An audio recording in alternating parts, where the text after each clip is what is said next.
कोलकाता के आरजीकर अस्पताल के लेडी डॉक्टर की मौत के मामले में पहली बार पोस्टमार्टम रिपोर्ट अब सामने आई है, जिसमें इस बात के सबूत हैं कि उसके साथ हत्या से पहले कितनी हैवानियत की गई। मृतक लेडी डॉक्टर की पोस्टमार्टम रिपोर्ट के मुताबिक शरीर पर 14 से ज्यादा चोट के निशान पाए गए। मौत की वजह गला घोटना, दम घुटना। मृतक डॉक्टर के दोनों हाथों से गला घोटने के निशान पाए गए। साथ ही रिपोर्ट में रेप की पुष्टि के साथ प्राइवेट पार्ट पर हमले के सबूत मिले। शरीर पर सभी चोट मौत से पहले के बताए गए। फेफड़े में खून जमा हुआ मिला।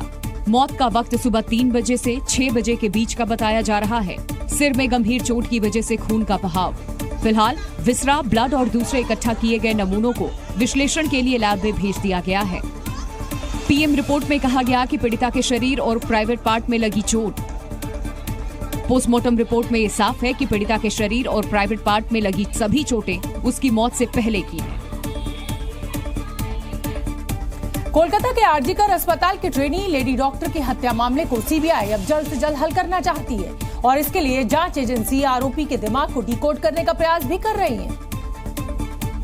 सीबीआई जांच भी गिरफ्त में आए आरोपी संजय रॉय पर टिकी है। पुलिस और सीबीआई के सामने उसने गुनाह कबूल किया, लेकिन गुनाह क्यों किया इसका राज जानने के लिए सीबीआई ने मनोवैज्ञानिक टेस्ट का सहारा लिया, जिसके जरिए जांच एजेंसी ये जानने का प्रयास कर रही है कि क्या संजय रॉय के अलावा भी इस केस में कुछ शामिल है। संजय ने पीड़िता के साथ आखिर इतनी बर्बरता क्यों दिखाई?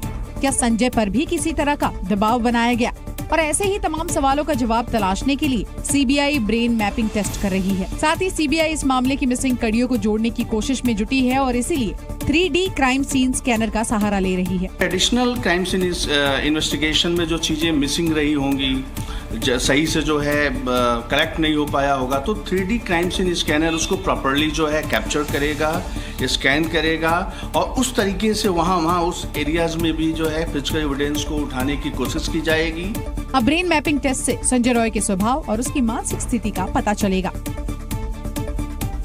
संजय रॉय आरजीकर अस्पताल में बतौर वॉलंटियर काम करता था और कोलकाता में रहते हुए भी वो अपने घर वालों के संपर्क में नहीं था। संजय रॉय 2019 में कोलकाता पुलिस के डिजास्टर मैनेजमेंट के लिए वॉलंटियर बना और उसे कई सुविधाएं मिली हुई थी और बाद में अपने नेटवर्क के दम पर वेलफेयर सेल में शामिल हो गया। उसे कोलकाता पुलिस की 4थी बटालियन में भी घर मिला हुआ था। संजय रॉय अक्सर आरजीकर अस्पताल की पुलिस चौकी में मौजूद रहता था। संजय रॉय पर जबरन वसूली, महिलाओं को डराने धमकाने समेत कई मामलों की भी जांच हो रही है। संजय रॉय का परिवार भी इस घटना से बेहद दुखी है। हम जन्म के भागिया, तुम्हारा माँ से पूछ लेना, बोला जन्म के भागिया, कर्म कर रहे उसका बाप। इस बीच जी मीडिया की टीम संजय रॉय के घर पहुंची, जहां कई अहम खुलासे हुए, जिसके मुताबिक संजय रॉय अपने घर वालों के संपर्क में नहीं था। संजय रॉय पिछले 2 साल से घर में नहीं आ रहे हैं। वो शादीशुदा है, लेकिन उनका बीबी है कि नहीं वो भी किसी को मालूम नहीं है। संजय रॉय पर पहले भी महिला डॉक्टर से बदसलूकी करने का आरोप लग चुका है। इधर अस्पताल के पूर्व प्रिंसिपल संदीप घोष की भूमिका भी इस पूरे मामले में सवालों के घेरे में है, जिनसे सीबीआई लगातार पूछताछ कर रही है।